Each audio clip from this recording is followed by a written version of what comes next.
Ceux qui sont favorables pour l'adopter, lèvent la main. Merci. Ceux qui sont contre? Merci. Abstention? Mes chers collègues, le Sénat a adopté le projet de loi ouvrant le mariage aux couples de personnes de même sexe. C'était en fin de matinée dans l'hémicycle de la Haute Assemblée. Après 7 jours de débat, les sénateurs ont adopté le projet de loi ouvrant le mariage aux personnes de même sexe.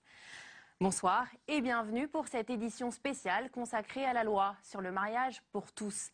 À peine voté au Sénat, le gouvernement accélère la procédure. Le texte sera examiné à l'Assemblée nationale en seconde lecture dès mercredi. L'exécutif bouscule ainsi le calendrier initialement prévu. L'adoption définitive de la loi pourrait donc intervenir dans une dizaine de jours. Mais avant d'y revenir avec nos invités sur ce plateau, il y a quelques heures à l'issue du vote au Sénat, manifestation de joie à gauche. À droite, les sénateurs ont filé rapidement. Nathalie Guilloire et Fabrice Cunet ont laissé traîner leurs caméras. Premières impressions. La séance est levée. Soulagement et embrassade dans l'hémicycle après une semaine de débat. Les bancs de l'opposition se sont rapidement vidés. Le texte est voté. On immortalise l'instant. Super. Ce qui est extraordinaire, c'est qu'on mène des batailles, on sait qu'on a le cuir tanné, on sait qu'on résiste à des tas de choses. Et puis on est quand même submergé par l'émotion, donc ça rappelle simplement que ce que nous faisons là, la loi concerne des personnes. Voilà. C'est ce qui est toujours surprenant, mais c'est un enchantement d'être surprise à ce point-là par cette émotion qui nous prend profondément. Même émotion pour Jean-Pierre Michel. C'est lui qui a porté le texte au Sénat. Ce vote, c'est aussi la fin d'un marathon. On a commencé à travailler début février, je crois qu'il le fallait. Moi, je me suis donné complètement à ce travail pendant toutes ces semaines, entouré par plusieurs sénatrices et sénateurs, par les services de l'Assemblée, du groupe, par mes collaborateurs. Et donc voilà, on arrive au bout, il y a un peu de soulagement, c'est vrai, ou peut-être de relâchement pendant le week-end, mais je pense que c'est assez normal. À droite, si les visages sont fermés, les sénateurs de l'opposition sont tout sauf résignés. Une majorité dans les derniers sondages se déclare hostile à ce texte. Donc on va voir dans la navette parlementaire ce dialogue entre les Français et les parlementaires. Donc rien n'est achevé et le débat continue. Pour trouver des sourires au sein de l'opposition, il fallait trouver les 6 sénateurs qui ont voté le texte, comme Chantal Jouanneau, satisfaite des débats. J'ai trouvé que les débats ont été quand même de très grande qualité, qu'il n'y a pas eu sur ce texte spécifique les dérapages qu'on a pu observer à l'Assemblée nationale et qu'on a eu vraiment des visions de fond qui se sont opposées, pas affrontées mais opposées. Désormais, tous les regards se tournent vers Dominique Bertinotti. C'est elle qui défendra le futur projet de loi sur la famille. Un autre bras de fer législatif attendu. Et avec moi sur ce plateau pour en parler, Isabelle Debré, sénatrice UMP des Hauts-de-Seine, bonsoir. Bonsoir. Et Catherine Tasca, sénatrice des Yvelines, socialiste. Vous étiez toutes les deux en séance ce matin. Quelles furent vos premières impressions à l'issue de ce vote, Isabelle Debré? Tout d'abord, précipitation, puisque nous n'avons même pas eu le temps de demander un scrutin public.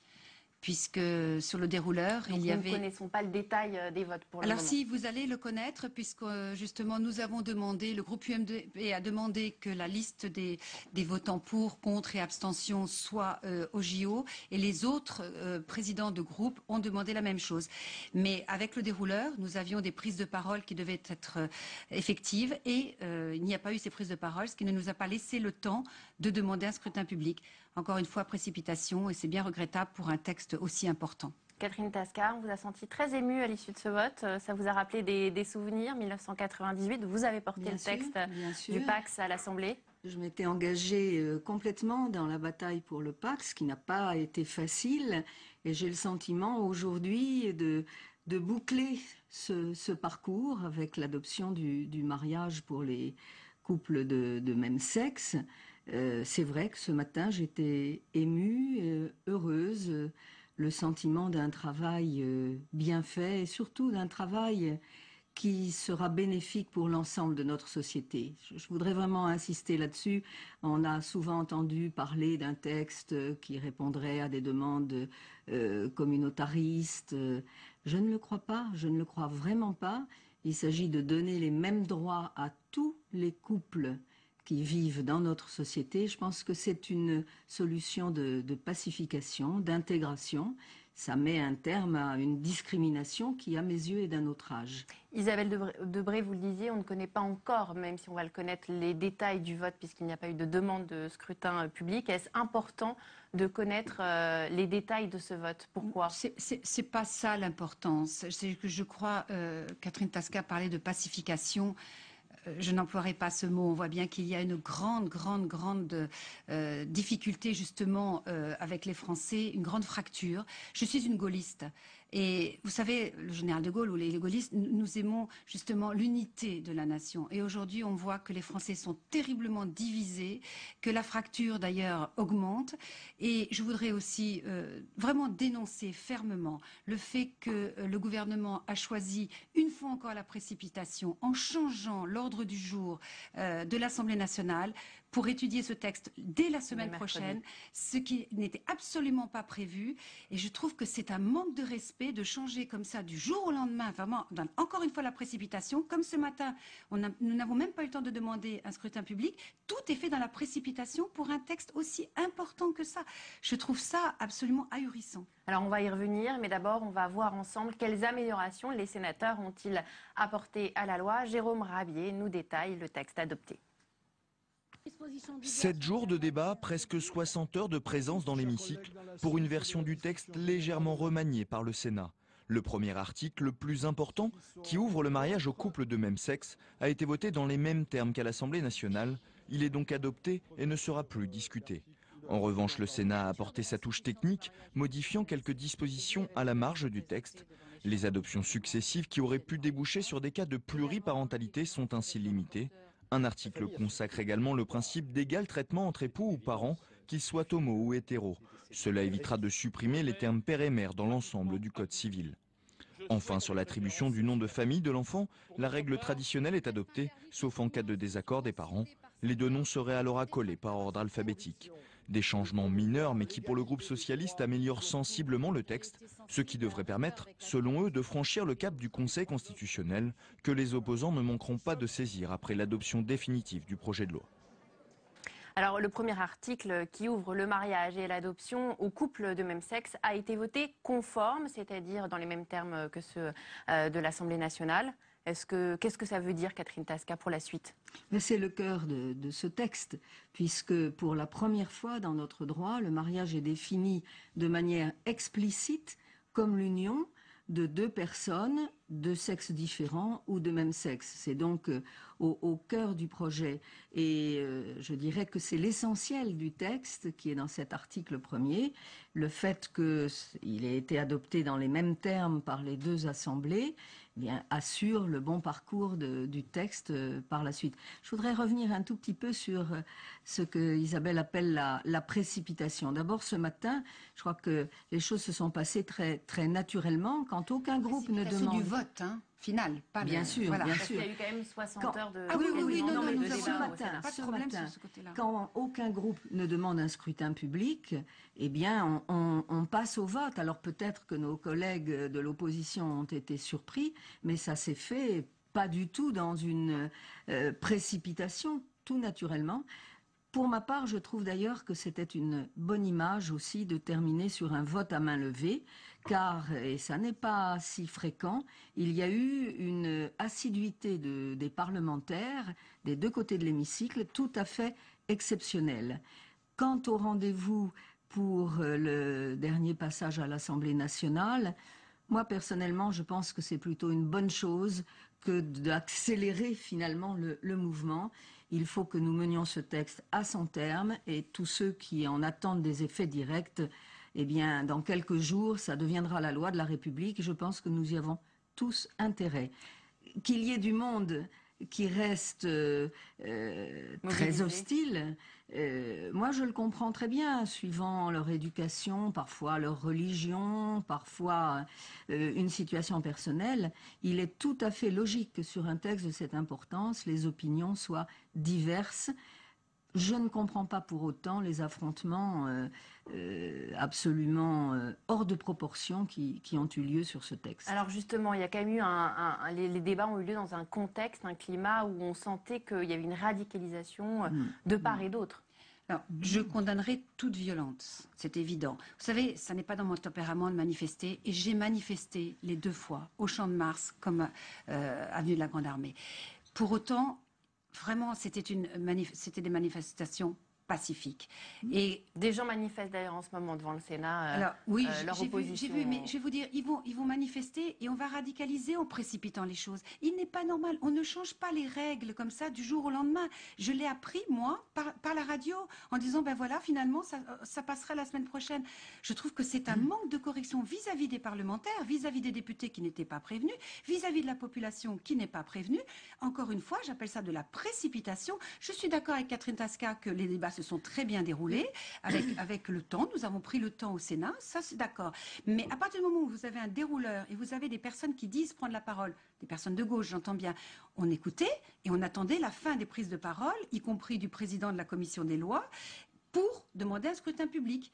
Et au dernier moment, sans nous prévenir, les personnes ne prennent plus la parole. Je ne critique pas, mais on aurait pu nous prévenir que sur le dérouleur, les quelques personnes qui devaient prendre la parole, dont le président de la commission des lois, ne prendraient pas la parole. Nous aurions eu donc le temps. Tout le monde a été d'ailleurs surpris, y compris nos collègues UDI.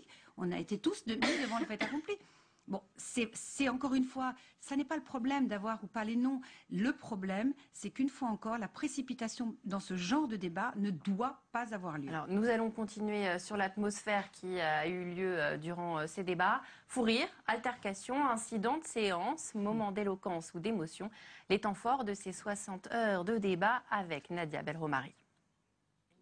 Plus de 60 heures de débat, droite et gauche, 2 blocs qui se sont opposés sur 2 visions inconciliables de la société. 4 motions, toutes rejetées, suivies de longues prises de parole pour défendre des amendements identiques. L'opposition n'en a déposé que 219, 25 fois moins qu'à l'Assemblée nationale. Mais au final, le débat s'est vite enlisé. Principale contre-mesure, l'Union civile a sorti d'une possibilité d'adoption simple, retoquée. C'était une façon, pour le coup, de rompre avec nos principes d'universalisme et de s'engager sur une voie du communautarisme. Après 9h30 de débat, la mesure phare du texte, celle qui ouvre le mariage aux homosexuels, est définitivement adoptée. 5 sénateurs UMP l'ont voté, comme Fabienne Keller. Il est temps pour la République de donner aux personnes homosexuelles la même reconnaissance, les mêmes droits et la même sécurité juridique qu'aux personnes hétérosexuelles. Mercredi, un pas de plus pour la majorité, avec le feu vert à l'adoption par des couples gays. Et même réaction d'indignation à droite. Cette loi est le cheval de Troie de la procréation médicalement assistée et de la gestation pour autrui. Ambiance électrique aussi, avec l'adoption de l'article 2 sur le nom de famille, une disposition qui touchera tous les couples. En cas de désaccord ou d'absence de choix des parents, les noms de chacun, accolés dans l'ordre alphabétique, seront donnés à l'enfant. Poussée de fièvre encore dans l'hémicycle du côté de l'opposition. Mais vous verrez un jour, si aujourd'hui, alors que les classes sociales vous ont lâché, qu'un certain nombre de gens sur le plan moral vous lâchent, si vous n'avez comme soutien que ceux qui vous soutiennent sur ce texte, un jour, vous serez seul devant le pays. La droite oppose le droit de l'enfant au droit à l'enfant et refuse de délier mariage, filiation et assistance médicale à la procréation. La gauche, elle, a choisi le silence pour ne pas rallonger la discussion. Une patience mise à mal au fil des débats.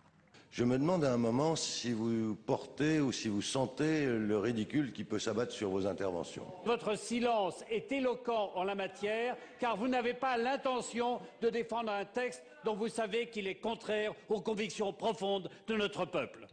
Et ce matin, juste avant l'adoption du texte, chaque camp fait son bilan. Nous sortirons donc du Sénat avec un texte juridiquement fragile qui, je l'espère, fera l'objet d'un examen attentif au Conseil constitutionnel. Je veux dire à nos collègues que je n'ai jamais ressenti, si j'ai éprouvé de la lassitude, ni découragement, ni inquiétude, et surtout jamais aucun doute, parce que je savais que nous voterions ce texte.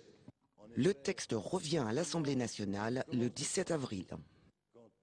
Catherine Tasca, comment avez-vous trouvé l'atmosphère durant ce débat, vous qui aviez siégé à l'Assemblée au moment de l'adoption du PACS en 1998? C'est un débat qui est resté très digne.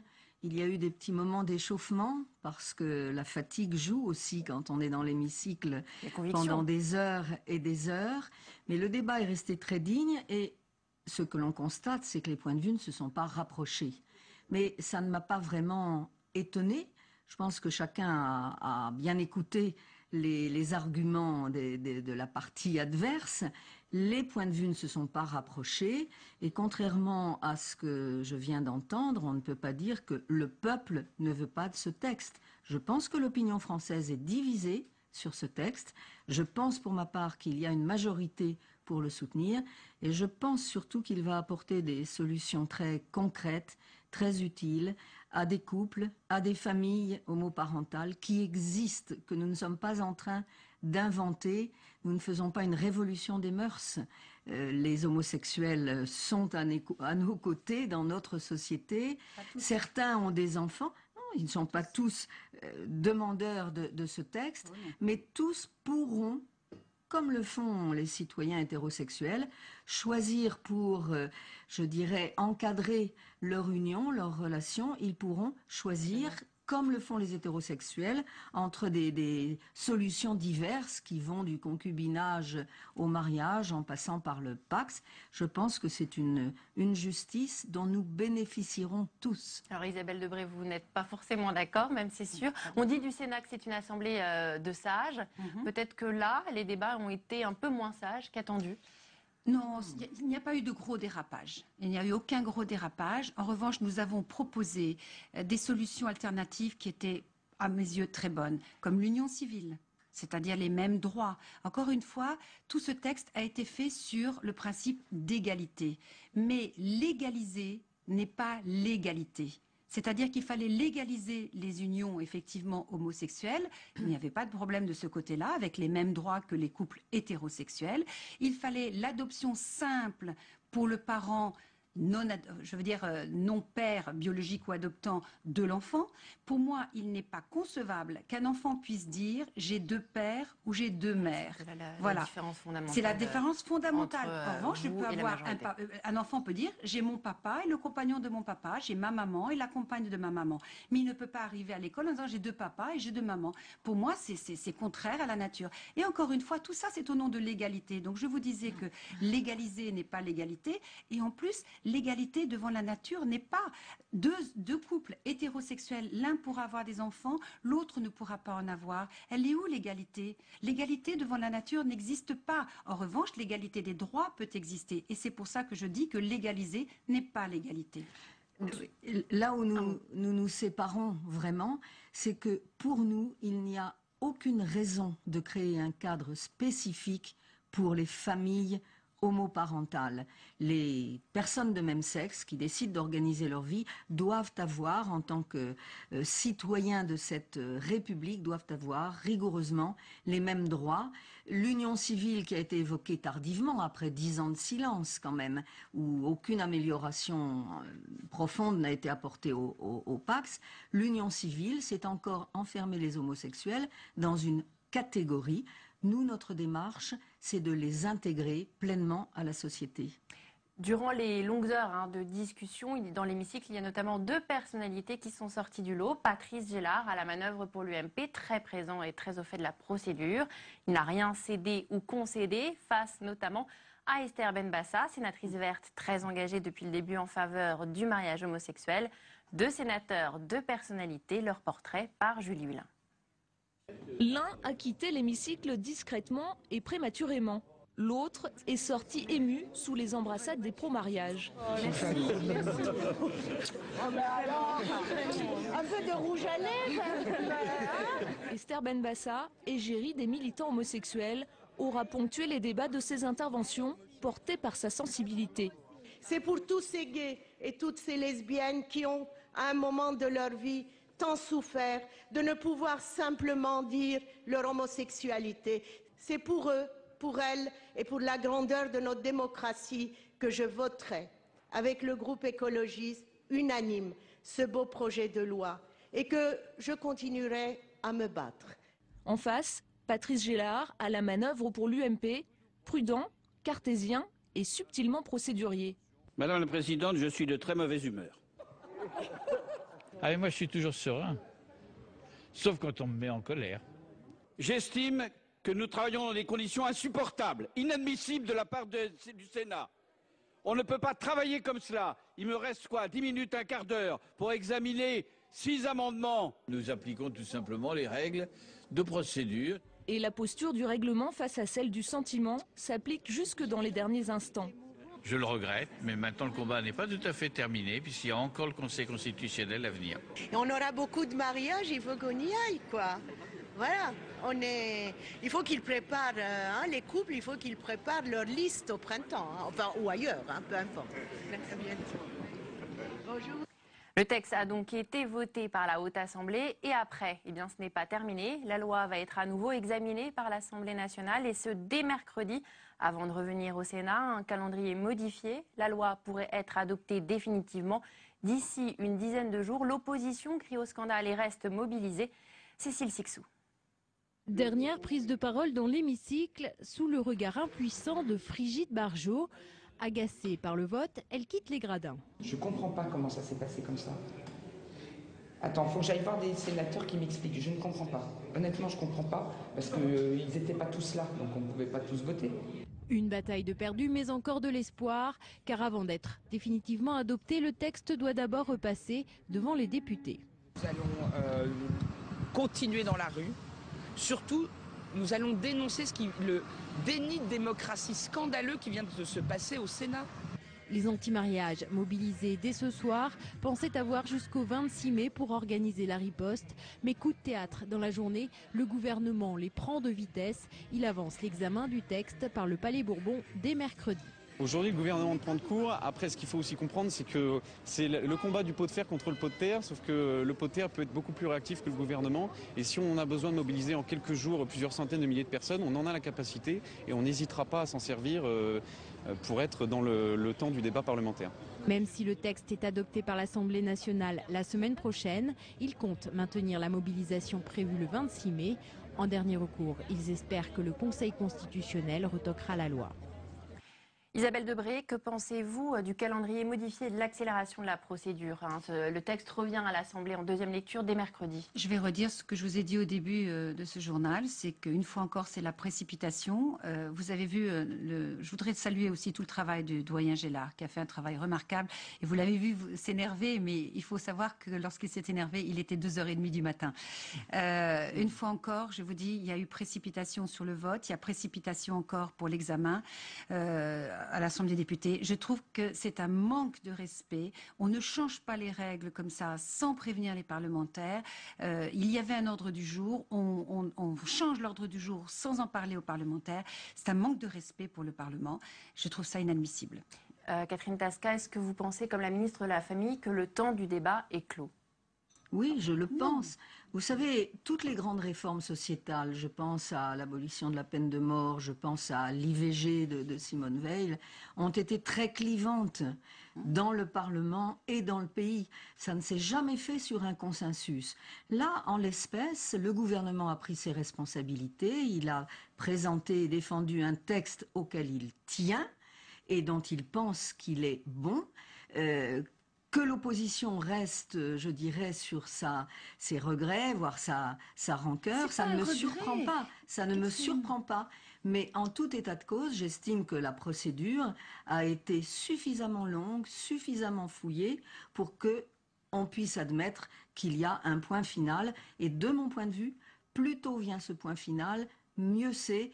On entend dire beaucoup qu'il faudrait que les parlementaires se consacrent à d'autres sujets que celui-ci, eh bien nous allons en avoir l'occasion très vite. Enfin, c'est quand même pas normal qu'on bafoue comme ça les droits du Parlement et surtout qu'on précipite les choses sans même en informer les groupes. Enfin, c'est très incorrect. C'est un manque de correction. On quand aura même. l'occasion d'en rediscuter plus longuement dans les semaines qui viennent, j'en suis sûre. C'est la fin de ce journal. Merci de l'avoir suivi. Tout de suite, un focus consacré à la petite station de ski de Saint-Hugues-les-Égaux en Isère. Et demain dès 10h sur les chaînes parlementaires, retrouvez nos envoyés spéciaux en direct du Conseil national du Parti socialiste. Très bonne soirée.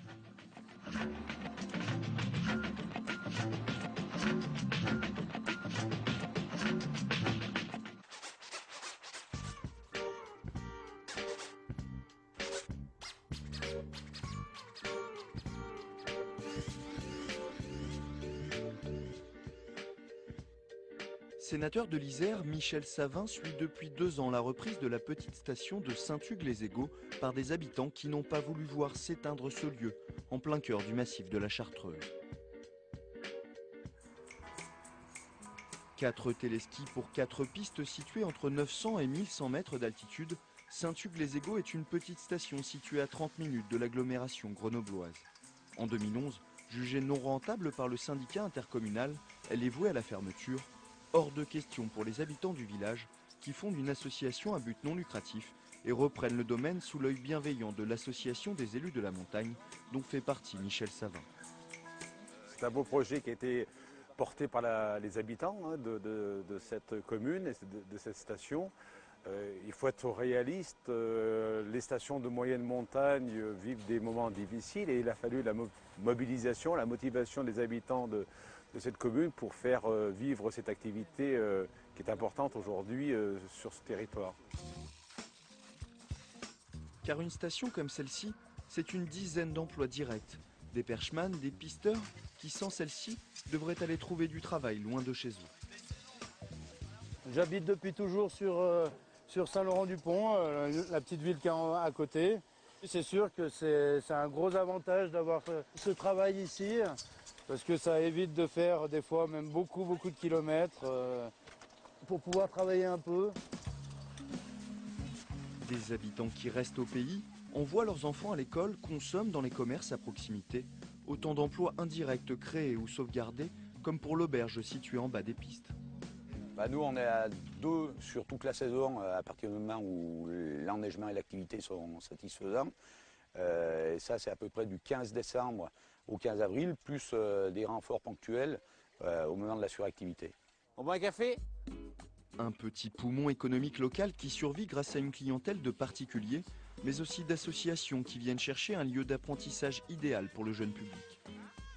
On vient tous les samedis après-midi, plus pendant les journées de février, pendant les vacances de février, pendant les vacances de Noël. Donc ici, pour les petits, c'est la station vraiment idéale, c'est-à-dire que on ne risque rien. En plus, il y a des tarifs qui sont extrêmement compétitifs, ce qui nous permet de faire des sorties à un coût très, très bas. Il y a 1 de 5 ans et 3 adultes sinon. Voilà, exactement. Alors 31,30 s'il vous plaît. Moins de 7 € la journée pour un enfant et moins de 11 € pour un adulte, la station dégage un petit bénéfice entièrement réinvesti dans les équipements. Si les 2 dernières années ont été bonnes en termes d'enneigement, le ski reste une activité fragile, d'où l'importance de fidéliser la clientèle dès son plus jeune âge. On prépare surtout les clients de demain. Donc c'est pour ça qu'il faut que les enfants skient. Tout le monde se plaint, il y a beaucoup moins de skieurs alpins. Donc voilà, il faut chercher les causes. Et il faut revigorer toutes les petites stations. Je pense qu'elles ont lieu d'être actuellement. Un avis partagé par les grandes stations qui soutiennent Saint-Hugues-les-Égaux en fournissant des équipements essentiels comme la dameuse.